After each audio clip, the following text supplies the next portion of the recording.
Welcome. Thanks for joining us again here at Heart of the Father, and we're just glad that you're here this week, and we hope that you're doing what we're trying to do, and that's just enjoy the presence of Jesus, to take time to celebrate His goodness, His love for us, and from that place is where we've seen lasting fruit. I'm once again here with my good friend Jared Scholz, and I know he would testify to that yeah, we work hard, but at the end of the day, it's because it's from a place of abiding in Jesus. And last week, he actually shared some of his story, just the beginnings of that, where, Jared, you talked about growing up Seventh-day Adventist home, but you had some just good input from your parents, but also trying to discern what was of the Lord and what was just man's things, and yet you also had some wonderful encounters with God. We kind of left off where you'd encountered Jesus, you began to walk with Him, have some various influences. You know, I should just kind of pick up there and continue that story today. Yeah. So I got a degree in teaching. Somewhere around 19 and 20, Mandy and I got married, and thought I was going to teach. My dream was to play music all summer, tour and do that, and then work as a school teacher, because you get summers off. Made sense. Yeah. And at the time, we were having a lot of fun leading a Bible study and watching our friends come to Jesus. And there's a sub portal of hell. They call it the Teacher's Lounge. And so I was trying to be a light there, So that was sort of the goal. And then our friend came back to plant a church, and asked for like 6 or 9 months or something, and that turned into 9 years. There, has a way of that. It has a way of that happening. But I think it was sort of the continuation of what we talked about last week, where I was getting to know who God was, and He was also helping me get to know myself. And so even in planting the church and growing with the church, had no aspirations of being a pastor, never thought of myself that way, but just how kind the Lord is through mentors, through elders, through trial and error, to sort of understand who you are, and I'm really grateful for that. If I were 20 years later, I don't know if I'd have had it, because we have a world now that puts a lot of pressure on us to self-identify. And I don't mean just, in the way that we're all thinking as far as, gender, etc. But we do seem to be living in a world that doesn't have a lot of elders, it seems, and doesn't have sort of rites of passage, and doesn't have these sorts of things. And so we're sort of left on our own, even within the faith, to figure out who we are on our own. And there's something, for me, profoundly broken about a young person telling an elder who they are. I am that, that's actually supposed to be the reverse role. The elders, the people, and I don't mean position, you're on the elder board. I mean just people who create belonging, people who tell stories that give people a handle on who they are. Elders, they are examples, etc. What a blessing it is to have some of that in your life, where they go, I see this in you. I've been around the block a bit, and I see this in you, and you should believe me. If you don't believe yourself, you should believe me, type of thing. And so I'm really grateful, as far as my vocation and work. The only reason I do, I pastor and do what I do, is because people around me sort of pulled that out, edified that, said that, coached me, etc. And so I think that's a good bit of why I'm so passionate about making disciples and helping people follow Jesus in real time, and doing it in the context of relationships. Because when you're in that healthy environment, so much of God's dream happens over meals.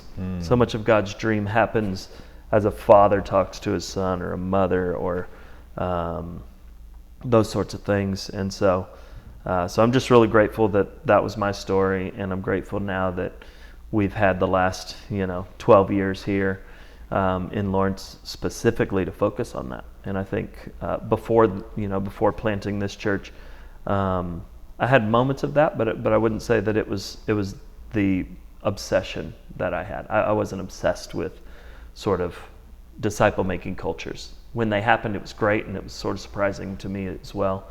But it's just been fun to live intentionally into that, and then to watch the fruit happen, where people get to know who they are simply by being in the family. That it's you can't stop that.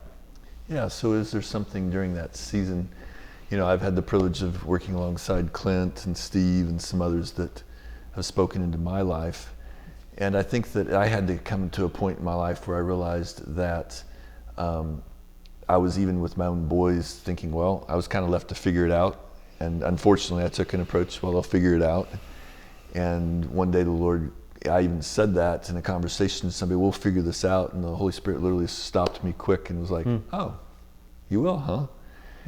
And I was like, why don't you let me show you? And that really created a shift, even when I started catching myself to get into figure it out mode, and then also in the way I disciple others. And so sometimes it takes a little bit of work, and that's okay if it does. It's like, can you think of any stories or times or people during that season of 10 years or so where somebody did kind of come alongside you, and if not, that's okay too, because it shows the need for that. Said, hey, let me show you something, or at least called something out of you.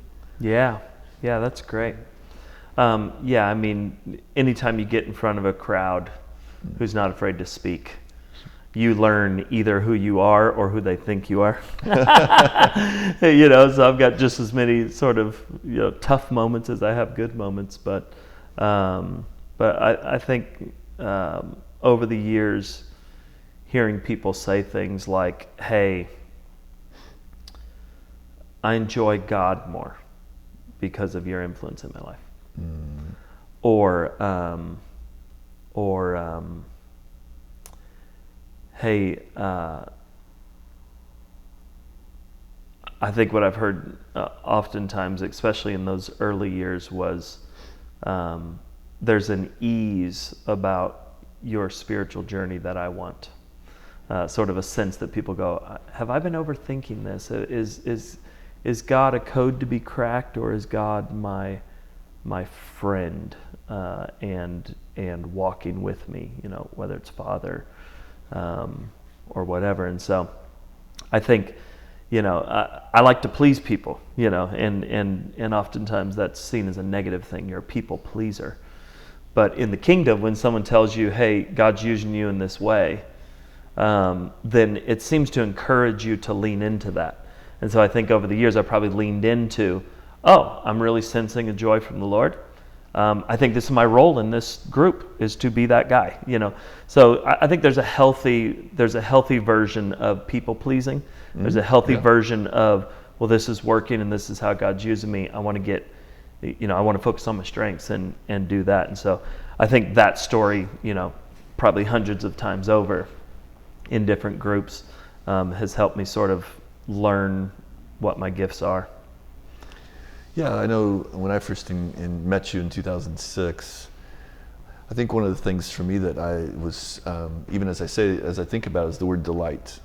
That it was easy to delight in watching you delight in the Lord. It was, you just enjoyed Jesus, you enjoyed people, and that stretched me in a good way, because people didn't have to fit a certain mold or a box or a standard. And too often, I'll say we, but I'll start with me, because we starts, there's a connection with me. It was easier to try to say, okay, people, there was still a lot of legalism in me at that time, and religiosity, and well, gosh.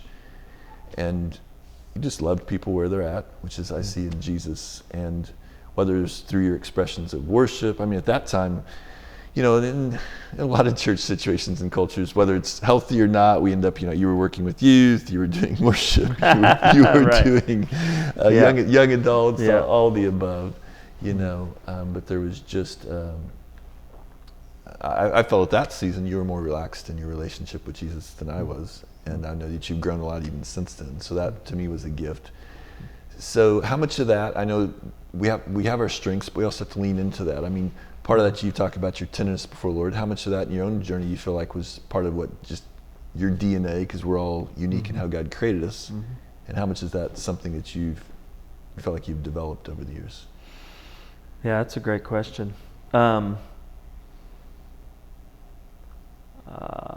I can be the most cynical person in the room.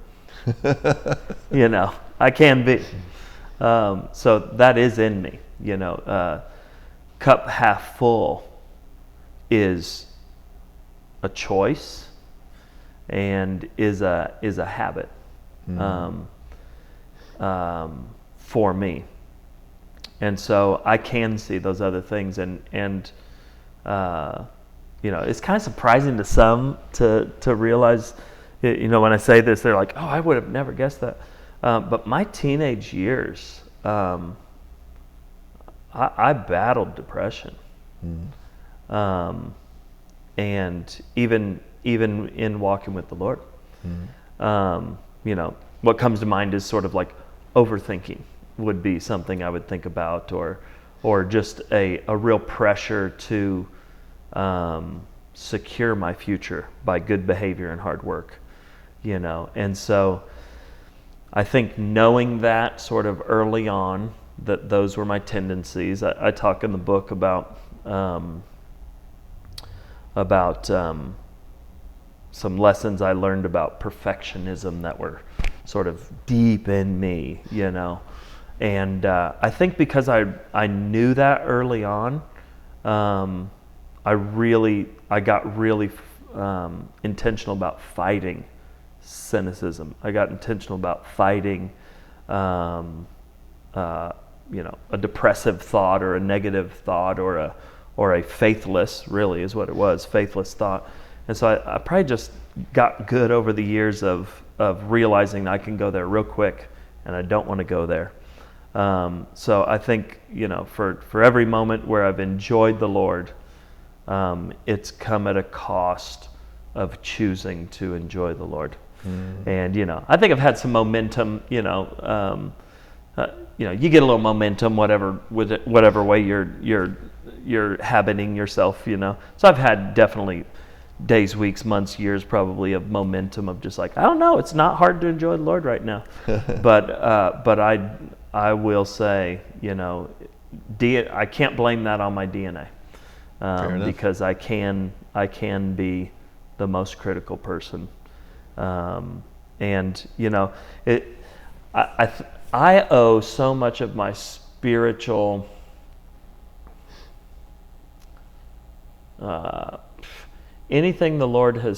most things the Lord has taught me is because I took on the pressure of being a leader. And again, that can be shaped in a negative way a lot of times too. But I think, I think when we planted Life was, I might have, 23, definitely early 20s. Okay. Maybe 22, maybe 23. I still don't know anything. I sure didn't know anything. And but you stepped up and that's right. And you stepped up, said yes, and leaned in. That's right. Yeah. So I'm going to jump in here and just pause for a moment, because I think you hit on a couple important things, and one I want to just lean in with you this week. Jared talked about the fact that we have a need in this generation for people to be mentors, to be father and mother figures spiritually in people's lives. So if you're of an age where you've walked with Jesus, you might not identify with that, but I'd encourage you this week to say, Holy Spirit, where can I be a mentor, a coach, a spiritual father and mother? And I want you to know you have something to give if you've walked with Jesus for any time. And if you're sitting there going, gosh, you don't have to be new in the Lord, but you're just like, I really need somebody, ask the Holy Spirit. And it might take a while, but say, bring that person into my life. And what Jared just leaned into there, I want to follow up on, because I think a lot of us have struggled, whether it's with depression, whatever we want to call it, but also just a need in life. So come back next week, because we're going to pick up with that topic, and if we're struggling with cynicism, and just wrestle with that a little bit more. So we'll see you soon.